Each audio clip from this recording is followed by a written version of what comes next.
آج ہم آپ کو بتائیں گے کہ وقف جائیدادوں پر غاصبانہ ہم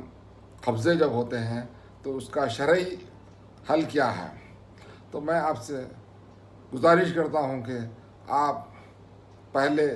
سبسکرائب کر لیجئے میرا چینل، تاکہ جب بھی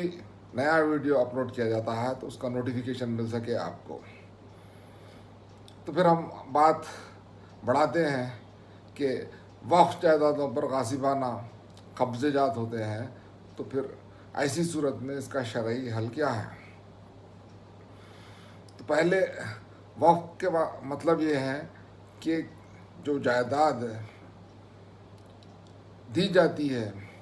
وہ رفاع عام کے لیے دی جاتی ہے اور اس کے مالکانہ ہو اللہ تعالیٰ کو منتقل کر دیے جاتے ہیں۔ تو جب مالکانہ حقوق اللہ تعالیٰ کو منتقل کر دیے جانے کے بعد ایسی جائیداد کو تا قیامت تک فروخت نہیں کر سکتے۔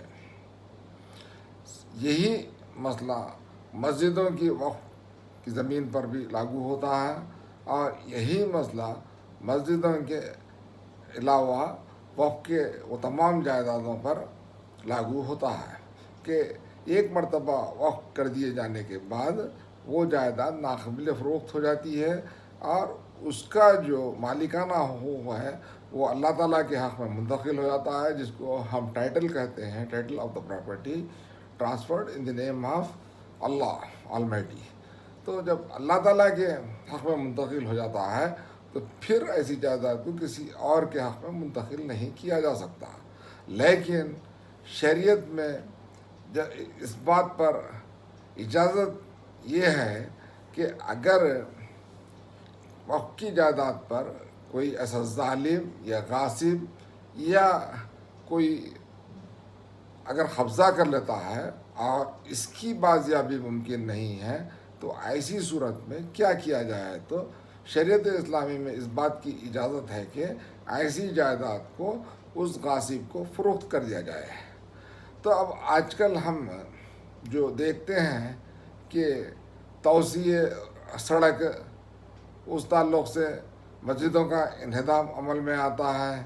اور بعض مرتبہ وقف کی جائیدادوں کو حکومت حاصل کر لیتی ہے اور معاوضہ نہیں دیتی، اور لوگ یہ سمجھتے ہیں کہ وقف کی جائیداد ہے، یہ ناقابل فروخت ہے۔ تو شریعت میں ایسی بات نہیں ہے۔ شریعت میں اس بات کی اجازت ہے کہ اگر کوئی یہ وقف کی جائیداد کو قبضہ کرنے والا یا غاصبانہ قبضہ کرنے والا اگر قابض ہے اور اس جائیداد کی واپسی ممکن نہیں ہے تو ایسے غاصب سے رقم وصول کی جائے، اور یہ رقم پھر اسی طرح کی جائیداد خریدنے کے لیے صرف کی جائے۔ اگر کوئی مسجد کی جگہ پر کوئی غاصب اگر قبضہ کر لیا ہے اور اس سے اس زمین کی بازیابی ممکن نہیں ہے، اور بالکل ہی حالات ایسے ہیں کہ اب کوئی توقع نہیں رہ جاتی کہ وہاں پر پھر مسجد بنائی جا سکے یا بازیاب کیا جا سکے، تو ایسی صورت میں اس مسجد کو وہ قابض، وہ جو مسجد کی جگہ ہے اس کو قابض کو فروخت کر دے کے اس کی قیمت سے پھر ایک نئی مسجد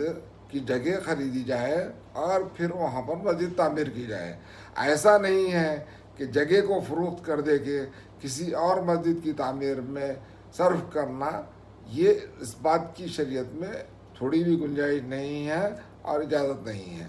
جب آپ مسجد کی زمین کو غاصبانہ قبضے سے چھڑا نہیں سکے اور آپ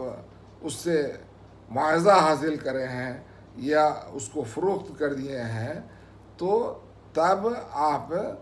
اسی طرح کی زمین متبادل جگہ خریدنا پڑے گا اور اس کو اسی مقصد کے لیے استعمال کرنا پڑے گا۔ یہ مسئلہ شرعاً درست ہے، اور ایسا نہ ہو کہ اگر کوئی زمین پڑی ہے اور وہاں پر مسجد کے لیے وقف کر دی گئی ہے اور وہاں مسجد تعمیر نہیں کرنے دے رہے ہیں لوگ، تو ویسی زمین کو فروخت نہیں کر سکتے اور اس کو رکھ دینا مناسب ہے۔ مسئلہ یہ ہے کہ جب تک کہ اس زمین پر کوئی غاصبانہ قبضہ نہیں کر لیتا اور وہ قبضے سے وہ زمین کو واپس نہیں لیا جا سکتا، ایسی صورت میں ہی ایسی زمین کو فروخت کیا جا سکتا ہے، اور اس سے آنے والا معاوضہ پھر اسی طرح کی مزید کی زمین خرید کر اس کو وقف کے مقصد کے لیے استعمال کیا جا سکتا ہے۔ اب حیدرآباد میں ایئرپورٹ کی تعمیر ہوئی اور 100 ایکڑ زمین جو وقف کی ہے وہ زمین کو حکومت نے حاصل کر لی ہے، تو ایسی زمین کا معاوضہ وقف بورڈ کو مارکیٹ ویلیو کے لحاظ سے حکومت سے حاصل کرنے کا اختیار ہے، اور پھر جب یہ معاوضہ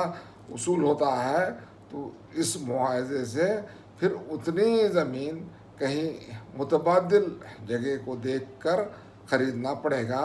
اور اسی مقصد کے لیے استعمال کرنا پڑے گا، نہ کہ اس رقم سے کسی اور مقصد کے لیے استعمال کرنے کی اجازت شریعت میں نہیں ہے۔ تو یہ بات دھیان میں رہے کہ جب غاصبانہ قبضے ہوتے ہیں وقف جائیدادوں پر تو بالکل ہی ناممکن حالات ہو جاتے ہیں، تو ایسی صورت میں اس کی مارکیٹ ویلیو حاصل کر لی جائے غاصب سے جو قابض ہے، اور پھر متبادل جگہ کا انتخاب کر کے وہاں پر اسی قسم کے مسجد اگر ہے، مدرسہ ہے یا جائیداد ہے تو خریدی جائے، اور وہی مقصد کے لیے استعمال کرنا شریعت اسلامی میں جائز ہے۔